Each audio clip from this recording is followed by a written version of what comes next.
I shouldn't have seen this. That was the first thought that hit me when the folder finished downloading.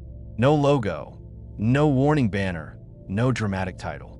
Just a compressed archive with a meaningless string of characters and one internal tag buried deep inside the metadata. Null Veil. At first, I assumed it was junk, a corrupted backup, something abandoned and forgotten. But the deeper I went, the clearer it became that this wasn't random data. This was deliberate, structured, watched. The files weren't organized in a way most leaks are. There was no single narrative, no manifesto, no explanation. Instead, there were fragments, logs without headers, documents with entire sections redacted not by black bars, but by missing data entirely. Timestamps that skipped weeks, sometimes months, as if entire periods had been intentionally erased. And yet across different file types, different dates, different systems, one thing kept repeating quietly, almost shyly, like it didn't want to be noticed. Null Veil. At first, I thought it was a project name, then a protocol, then maybe a placeholder, but it appeared too consistently and too strategically. It wasn't just written in file names. It was embedded in checksum notes, hidden in PDF object layers, tucked inside system error logs where no human was supposed to look. Whoever placed it there knew exactly how most analysts search for leaks and how to avoid those searches. What made it worse was that the files came from different sources. Not one company, not one government, not even one continent. Corporate internal memos sat next to infrastructure diagrams. HR databases were mixed with financial transaction logs. Some documents were in English, others partially translated, others not translated at all. And yet they all carried the same silent fingerprint. There was no clear number of people involved, no list of members, no usernames that repeated often enough to track. In fact, that absence felt intentional. Every time a name appeared, it was used once and never again. Disposable identities, temporary access points, digital ghosts. It became clear very quickly that Null Veil wasn't a single hacker or even a typical group. It was something distributed, modular, a system built out of people who could disappear without breaking the whole.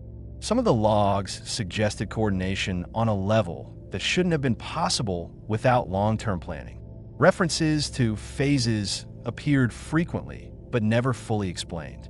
Phase markers were attached to actions, not goals. Phase confirmed.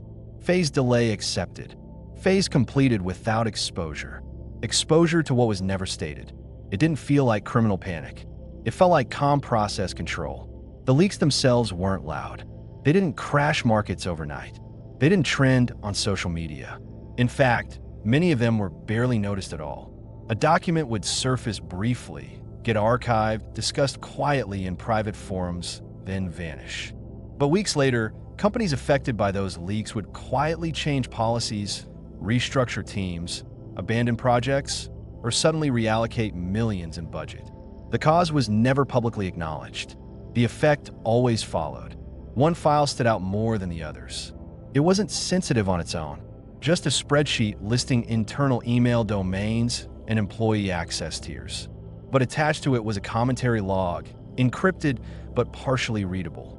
It analyzed response timing, how long it took internal teams to notice abnormal access, how quickly permissions were revoked, how communication patterns shifted after discovery. This wasn't theft. This was observation. That's when the uncomfortable thought set in. Null Veil wasn't just leaking information. They were studying systems, human systems, corporate behavior, government reaction speed, media attention curves. They were mapping how power responds when nudged, not attacked. There were references to visibility thresholds, to acceptable noise, to public saturation limits. Whoever wrote those notes understood information ecosystems better than most PR firms and intelligence agencies combined. And they were testing those ecosystems in real time, using real data, real consequences. Law enforcement appears in the files only indirectly. A few logs reference external investigations, but always in a detached, almost clinical tone. External inquiry detected. No escalation required.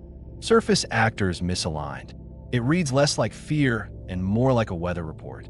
as if attention from authorities was just another variable to monitor, not a threat to stop. What's terrifying is what's missing. There's no ideological language, no political messaging, no calls for change, no demands. Null Veil doesn't explain itself because it doesn't need to. That silence is intentional. It prevents profiling. It prevents prediction. Without a motive, every theory collapses into speculation. Some analysts believe Null Veil is a private consortium of elite specialists. Others think it's an emergent network, people who don't even fully know who else is involved, connected only by protocols and trust mechanisms. There's also a darker theory that Null Veil isn't finished forming yet, that what we're seeing is infrastructure being tested before something larger begins. The files don't confirm that, but they don't deny it either. The most recent data in the archive is unsettlingly recent. New logs, new activity markers, same precision, same restraint. No escalation, just continuation. Whatever Null Veil is doing, it isn't done, and it isn't rushed. That might be the most dangerous part. Urgency leads to mistakes. Patience leads to perfection. I stopped digging when I realized something else. The archive didn't just contain data. It contained evidence of tracking, not surveillance in the traditional sense, but awareness. Certain access patterns suggested the files were meant to be found eventually. Not by everyone, by someone, maybe by many someones over time. Seeds scattered across the network, waiting to be noticed. That raises a question no one seems comfortable asking. If these files were meant to be found, then what are we supposed to do with them? Watch, share, panic, or simply become part of the dataset Null Veil is already studying?